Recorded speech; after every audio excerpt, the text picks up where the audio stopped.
Bueno, em la sequência chamamos a Cristiano Jeremias Helwig, que é engenheiro agrônomo, é doutor em agronomia também, pós-doutorado, está sendo atualmente um pós-doutorado em Embrapa, com ênfase em fruticultura de clima templado. Bueno, Cristiano. Muchas gracias. Primero, gostaria de dizer que é um honor volver a Ilha Las Brujas depois de 7 anos, quando hice minha pasantía acá. Vou falar em português, pois fica mais cômodo para mim. Então, hoje eu vou tratar do tema poda e desbaste de árvores de Nogueira Pecan com problemas de sombreamento. Vamos lá. Bueno, assim como em outras frutíferas ou frutales, a Nogueira Pecan vem tentando aumentar o número de plantas por hectare. Porém, diferente de outras frutíferas, no caso da Nogueira Pecan, ela tem uma característica natural de atingir até 40 metros de altura, diâmetro de copa de 20 metros. Então, quando se fala em alta densidade, se está falando de acima de 100 plantas por hectare. Diferente da macieira, por exemplo, há uma limitação na Nogueira Pecan, que é a falta de porta-enxertos ananizantes ou cultivares com essas características. Mesmo assim, em 39% dos pomares brasileiros foi adotada essa alta densidade. E com o passar dos anos, sem manejos de poda sendo realizados com o crescimento das plantas, por volta dos 10 anos, então, se teve problemas de excesso de sombreamento entre plantas. Isso acarretou, então, numa diminuição do potencial produtivo das plantas, secamento dos ramos basais, nessa porção mais baixa das plantas, e em condições ideais de luz solar, é justamente onde a planta mais produz. Além de aumentar a incidência de doenças, como por exemplo a sarna e a antracnose.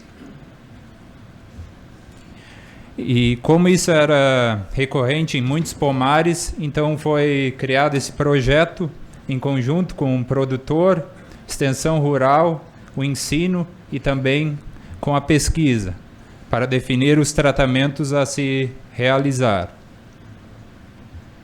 Então, entre os métodos que vêm sendo estudados em outros países, a poda RED, que é uma poda mecanizada, então de despontar lateralmente as plantas, é um dos métodos para aumentar a luminosidade nos pomares.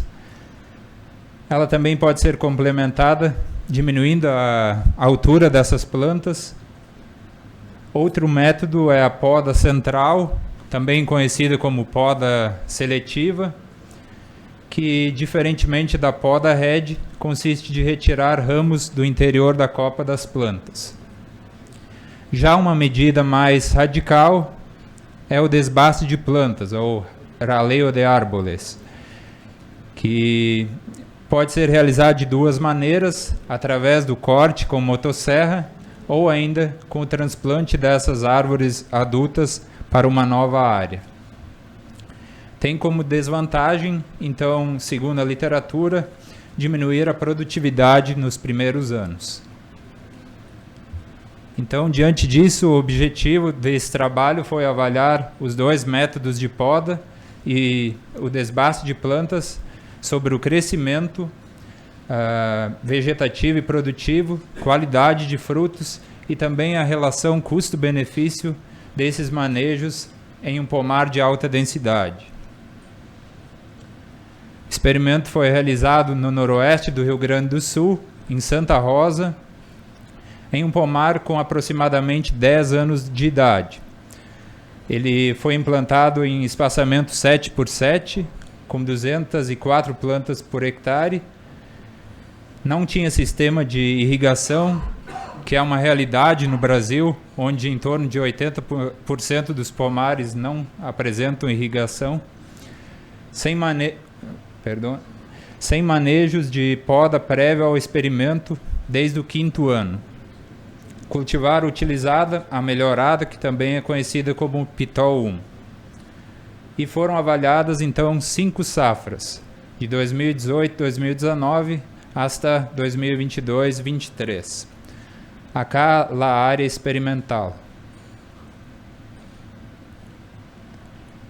Os tratamentos, então a testemunha, onde não foi feito poda e nem retirada de árvores, e vocês podem ver como estava cerrado este huerto, com pouca luz chegando ao suelo.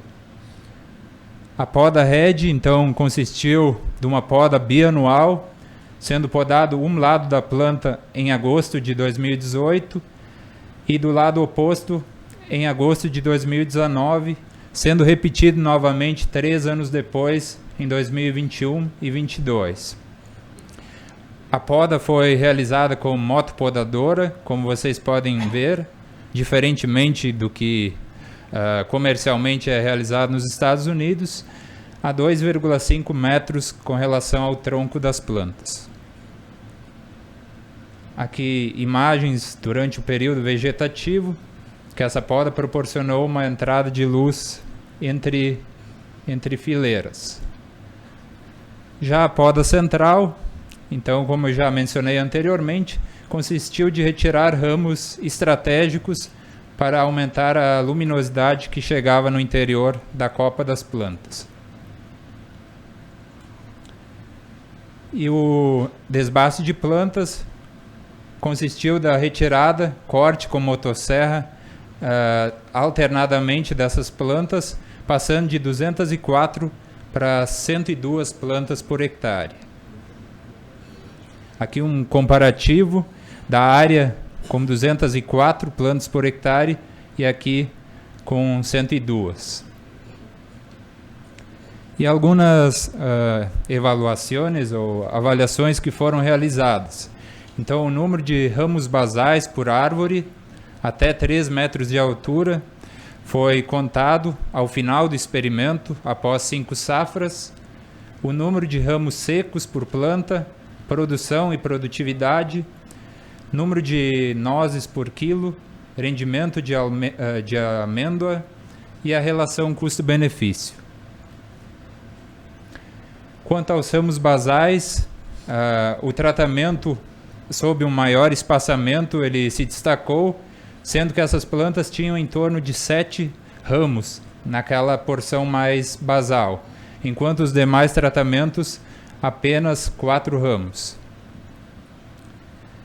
Quanto aos ramos secos, eles foram observados em todas as avaliações realizadas, ocorrendo principalmente na parte mais basal da planta, mas também no interior da copa dessas árvores. E como resultados, com exceção do primeiro ciclo, onde o raleio de árvores não reduziu a quantidade, nas demais safras e também na média, o desbaste de plantas seguido da poda central foram os tratamentos que mais reduziram esse problema de secamento de ramos. A poda RED, por outro lado, não teve o mesmo efeito devido às brotações que surgiram na lateral das plantas e no número de ramos secos ela não foi efetiva. E aqui mostrando então o que aconteceu devido a esse secamento de ramos na alta e na baixa densidade.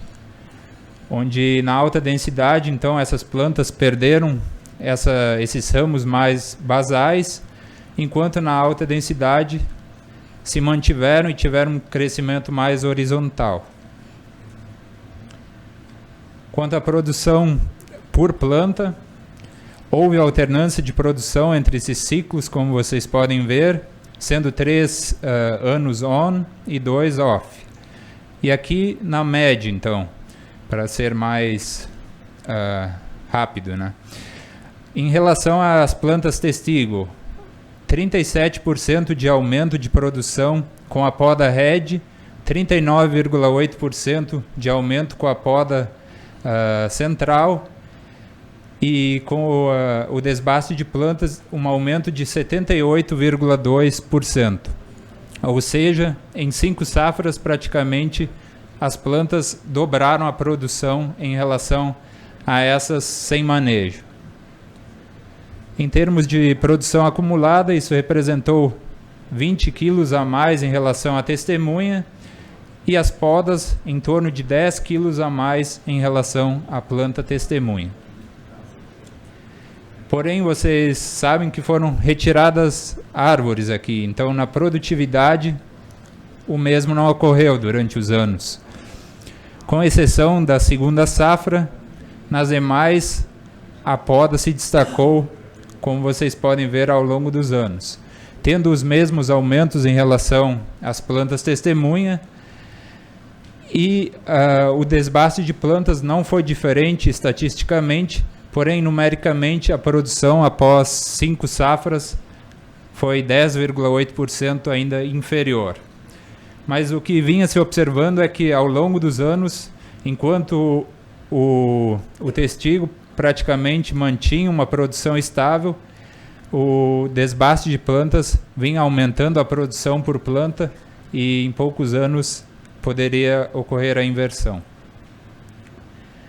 Bom, essas amostras foram secadas e após algumas avaliações de qualidade também foram realizadas. Quanto ao rendimento de amêndoa, os tratamentos não favoreceram esse aumento, ou seja, de maneira geral não houve diferenças entre os tratamentos. Porém, no número de nozes por quilo, sim. De maneira geral, o desbaste de plantas foi o tratamento mais interessante, necessitando então menos nozes por quilo ao longo dos anos, e as podas na sequência. Então, tomando-se a média mais uma vez, com a poda head se precisou 14 nozes a menos em relação à testemunha, com a poda central 15 nozes a menos, e com o desbaste de plantas 23 nozes a menos. Aqui eu também destaco que devido à estiagem, né, a falta de água, nesses 2 ciclos foram necessários muito mais nozes por quilo, à medida que o pomar não tinha sistema de riego, irrigação. E em relação a essa classificação de tamanho, os diferentes tratamentos então se enquadraram em diferentes categorias. Por exemplo, o testigo se classificou como grande, as 2 podas como extra grande e o raleio de árvores como gigante. No mercado de exportação, isso representaria diferenças no preço pago por cada uma dessas categorias. Quanto aos custos de execução dos tratamentos, são valores estimados de acordo com a técnica adotada. A poda head, por exemplo, ela que foi realizada em etapas, teve um custo maior anual, porque mais ramos precisaram ser podados, e com isso o valor de horas trabalhadas foi maior. Isso foi convertido então para dólares, em torno de $560 por hectare na poda head, 253 na poda central, e o raleio de árvores teve um custo aproximado de $217. Porém, vale ressaltar que o produtor vendeu essa madeira a um custo de $190 por hectare, então praticamente amortizou esse valor investido no desbaste. E aqui na relação custo-benefício, as 2 podas tiveram os melhores resultados.